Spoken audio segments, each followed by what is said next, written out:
I'm Catherine Herridge on Capitol Hill. It's been nearly 3 years since Ambassador Chris Stevens, Foreign Service Officer Sean Smith, and former Navy SEALs Ty Woods and Glenn Doherty were murdered in Benghazi, Libya. And even today, congressional investigators doubt they have all of the emails from Mrs. Clinton's server when she was Secretary of State. In this Fox Files investigation, new details are emerging about what President Obama's team and members of Congress knew about weapons pouring into the region during the chaotic Arab Spring in 2011. Well, this would come under Secretary Clinton's watch. American arms dealer Marc Turi is at the center of a federal investigation involving Libya, Syria, and Turkey. Turi is president of the Turi Defense Group, a company that for decades has been licensed and regulated by the State Department to sell and move tons of weapons around the world. He spoke exclusively to Fox News. If a certain country is brokering various types of equipment, we try to get involved. Primarily weapons and ammunition, transportation, logistics, government liaison. Turi says he is haunted by what he thinks happened when there was a failure to oversee who got the weapons pouring into Syria, Libya, and elsewhere in the Middle East during the Arab Spring.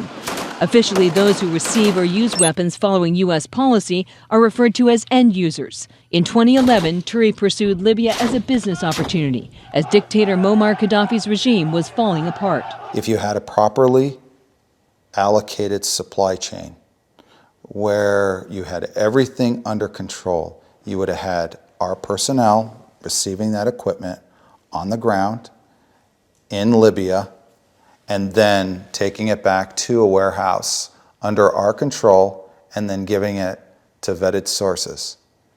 If they would have followed that procedure, maybe Ambassador Stevens and Sean Smith and Ty Woods or Glenn Doherty would be alive today.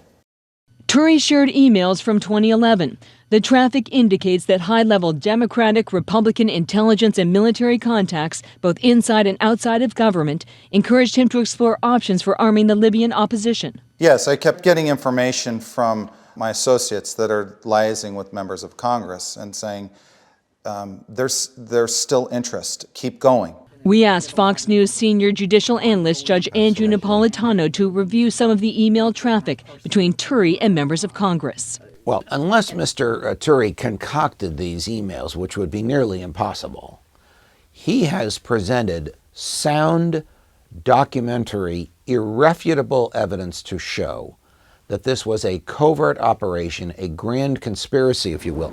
One thinks and one wonders when one sees the constellation of political superstars who signed off on this. And you get back to the emails, that members of Congress absolutely knew about it. Turi's initial application to sell weapons directly to the Libyan opposition, known as the TNC, was denied. It made perfect and very clear sense because the TNC was not a recognized entity in the world, which means they could never have signed an end-user statement.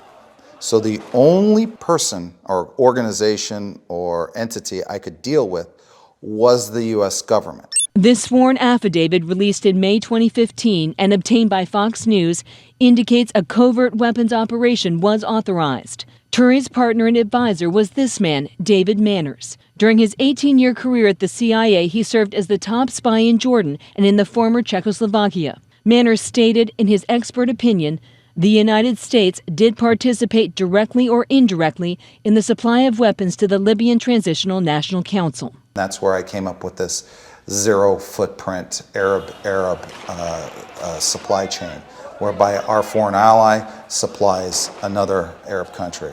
Turi says it was a workaround because at the time the U.S. had not officially recognized the rebels under the TNC. My idea was to set up a warehouse where the only person that could take that equipment out, or the only entity that could take that equipment out of Qatar or UAE, was the U.S. government. As part of the workaround, the U.S. would supply conventional weapons to another U.S. ally, Qatar. There's a 60-millimeter mortar with optics, 120-millimeter mortar, all conventional type weapons. If you want to limit the exposure to the U.S. government, what you simply do is outsource it to your allies. The partners, the Qataris and the Emiratis, did exactly what they were contracted to do. During Hillary Clinton's term as Secretary of State, U.S. arms dealers were awarded a record number of export licenses to sell sophisticated weapons, military parts, and technology internationally. Selena Realu is a professor of national security at the Perry Center at the National Defense University. That's actually been a huge policy position of the Obama administration, was to actually overall to improve U.S. exports overseas. In 2011, more than 86,000 licenses with a value of $44.3 billion were granted, a surge of more than $10 billion from the previous year. If you would like to engage in arms sales and you're a U.S. manufacturer, you actually seek license and apply for an export license with the State Department. Andrew Shapiro served as the Assistant Secretary for the Bureau of Political Military Affairs under Secretary Clinton. That role is actually responsible for overseeing this entire export control process at the State Department. March 2011 was a busy time for Hillary Clinton and her team, which included Andrew Shapiro and senior advisor Huma Abedin. On the 14th, along with Chris Stevens, then serving as the embassy's deputy chief of mission in Libya, Clinton met with Mustafa Jibril, a senior member of the TNC. The next day, Clinton met with Egypt's transitional leader, Nabil El Arabi, in Cairo, and walked through Tahrir Square with Abedin. At the same time, government documents showed that Turi's proposal, a $267 million contract, was working its way through official channels. My application was submitted on the 12th.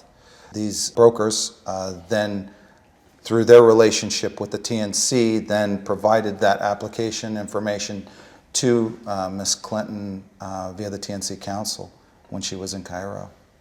That's what was told to me, and an email.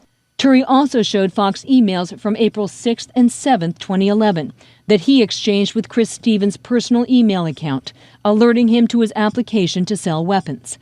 Stevens replied with a thank you, and I'll keep it in mind and share it with my colleagues in Washington. He is the point guy now. Coming up, what does this recently released email from Secretary Clinton tell us about her secret strategy to arm the rebels in Libya?